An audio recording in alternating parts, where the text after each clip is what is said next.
이 영상은 소아 IVF 영상이 아닙니다. 안녕하세요. 갓벨 프리셉터입니다. 저는 현재 주사실에서 근무하고 있어요. 병원에 소아과가 있기 때문에 어린이 예방접종과 성조숙증 주사, 검사, 수액, 체열 업무도 하고 있는데요. 소아과 병동이나 병원에서 근무를 하고 있지 않으면 소아 환자에게 주사를 놓는 것을 두려워하거나 부담스러워하는 선생님들이 많잖아요. 저도 주사실에 오기 전에 경험이 많지 않았지만 근무를 하다 보니 저만의 노하우도 생기고 누군가의 큰 도움 없이 혼자서 근무를 하고 있기 때문에 경험에서 나온 노하우, 소아 환자의 IVF 팁을 알려드리려고 합니다. 제가 근무하고 있는 주사실에서는 0먼스부터 18세까지, 즉 갓난아기부터 고등학생까지 주사를 맞기 위해 내원합니다. 저는 처음에 근무할 때 IV도 IV지만 생후 4주 된 아기 BCG 접종을 처음 놓을 때 부담이 많이 됐었어요. 아기가 너무너무 작고 주사를 찌르면 아프니까 가만히 있지 않고 움직이는 상태에서 피내 주사를 접종해야 한다는 부담감이 근데 역시나 처음이 어렵지 이제는 능숙하게 잘하게 되었습니다. 영상을 보시는 선생님께서도 영상을 잘 참고하시고 경험을 통해 금방 숙달될 거라고 생각합니다. 서론이 너무 길었죠. 소아환자 IVF 갓벨만의 팁을 알려드리겠습니다. 첫 번째 팁은 주사를 놓기 전에 충분히 설명해준다. 첫 번째 팁을 듣고 에이 뭐야 라고 생각하실 수 있는데 잘 설명해 주는 게 기본인데 바쁜 상황이 많은 간호 업무에서 매 사람마다 똑같이 말한다는 건 결코 쉬운 일이 아니고 잘 설명해 주시지 않으시는 분들도 의외로 많아요. 항상 내원하시는 대상자가 처음이고 아무것도 모르기 때문에 그리고 아이들은 병원과 주사에 대한 공포가 크기 때문에 잘 설명해주고 정맥천자를 하는 게 시간이 오래 걸리는 것 같지만 결국에는 제 에너지도 덜 소비되고 정맥천자 시 시간도 단축되고 수월하게 일할 수 있기 때문에 가장 중요하다고 저는 생각합니다. 만 4세 이상 혹은 말귀를 빨리 알아듣는 친구들은 만 3세부터도 정맥 주사를 놓기 전에 설명만 잘해주면 움직이지 않고 잘 견뎌주는 친구들이 의외로 많아요. 혈관 위치 확인을 위해 토니켓을 묻기 전에 설명해 줍니다. 땡땡아, 땡땡아는 환자 이름이겠죠? 저는 별림이로 할게요. 별림아, 아픈 거 아니야. 아픈 거 아직 안 할 거야. 이모가 일단 보기만 할 거니까 아픈 거 아니니까 울지 마. 라고 말한 뒤 토니켓을 묻고 혈관을 찾습니다. 대부분 아이들이 협조적으로 저에게 팔을 맡겨요. 양쪽 혈관을 모두 확인하고 가장 두껍고 좋은 혈관 자리를 찜 해놓고 토니켓을 풀고 난 뒤 놓기 전에 별림아 여기다가 놓을 건데 생각만큼 안 아파. 근데 별림이가 움직이거나 손을 빼면 엄청 아프고 두세 번은 해야 돼. 우리 한 번에 하자. 라고 말하면 눈물은 고이지만 참는 친구들이 의외로 많아요.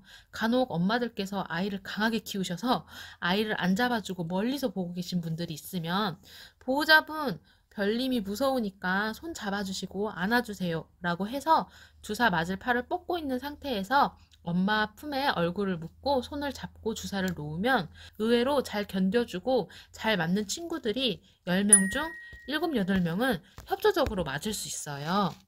다만 놓기 전부터 울기 시작해서 제 말을 들으려고 하지 않는 친구들이 10명 중 두세 명 정도 비율로 있는데요. 이 친구들을 달림이라고 부를게요. 달림아, 아직 아무것도 안 했는데 왜 울어? 아픈 거 하고 나서 울어도 충분해. 달림이가 이렇게 울고 움직이면 이모들이 붙잡고 할 수밖에 없어. 라고 말을 하면 협조하는 아이들도 있지만 말이 통하지 않으면 주변 직원분들에게 도움을 요청하고 붙잡고 주사를 놓습니다. 많지는 않지만 그런 친구들이 있을 때에는 붙잡고 초집중을 해서 주사를 놔야 해서 놓고 나면 기운이 빠지는 건 사실입니다. 제가 영상이라서 차분하게 말을 하지 사실 아이들 주사 놓다 보면 방언이 터져요. 그런 말이 안 통하는 아기들은 어떻게 할까요? 안 움직이게 2명 정도 도와주시는 분들께서 잡아주시는 게 가장 좋고 보호자보다는 직원이 잡아주는 게 좋아요. 보호자분들은 마음이 약해서 강하게 잡지 못해서 아이의 손발을 놓치는 경우 바늘이 빠지기도 하기 때문에 보호자가 잡을 수밖에 없는 상황이라면 꽉 잡으셔야 한 번에 성공할 수 있다고 설명을 하고 협조를 구하는 게 중요합니다. 두 번째 팁은 아이들 혈관이 좋은 부위를 알려드릴게요.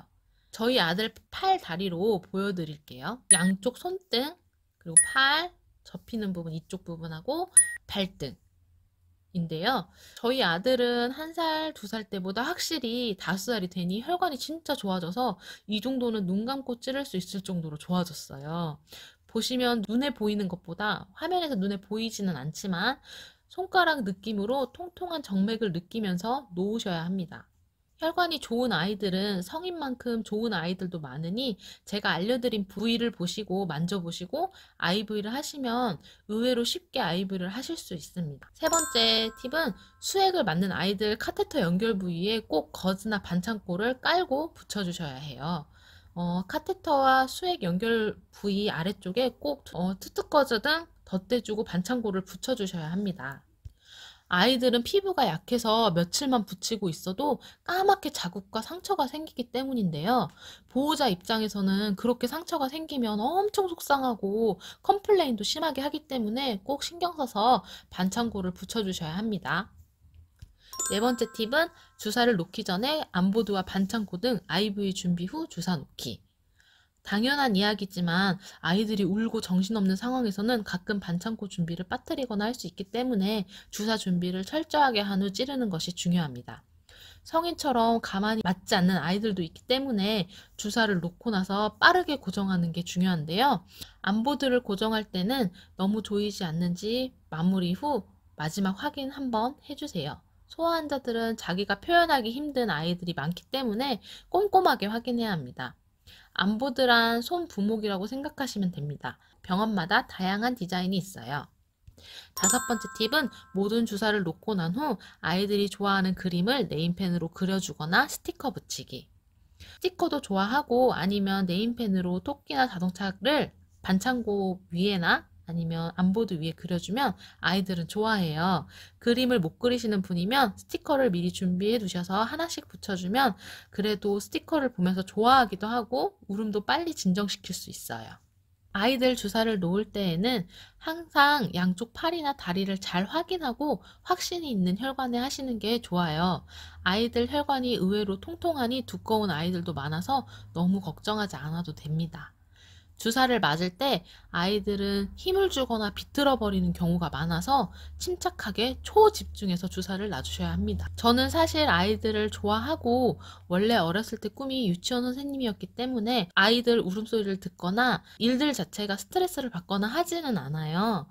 주사가 어려울 때에는 스트레스를 받기는 하는데 그 정도로 어려운 환아들이 많진 않아서 즐거운 마음으로 다니고 있습니다. 소아과 환자 같은 경우는 아이들을 좋아하지 않으면 근무하기 어려운 요소들이 많아요. 병원을 좋아하는 아이들은 없잖아요. 울음소리가 가득하고 보호자도 응대해야 하고 오히려 성인 환자보다 까다로운 부분이 많지만 또 꼭 필요한 진료과이기 때문에 누군가는 뜻깊은 일을 해야 한다고 생각합니다. 소아과에서 근무하시는 선생님들 화이팅! 도움이 되셨길 바라며 워킹맘인 저에게는 구독과 좋아요는 영상을 만드는 데 큰 힘이 됩니다. 다음 영상에서 만나요. 안녕!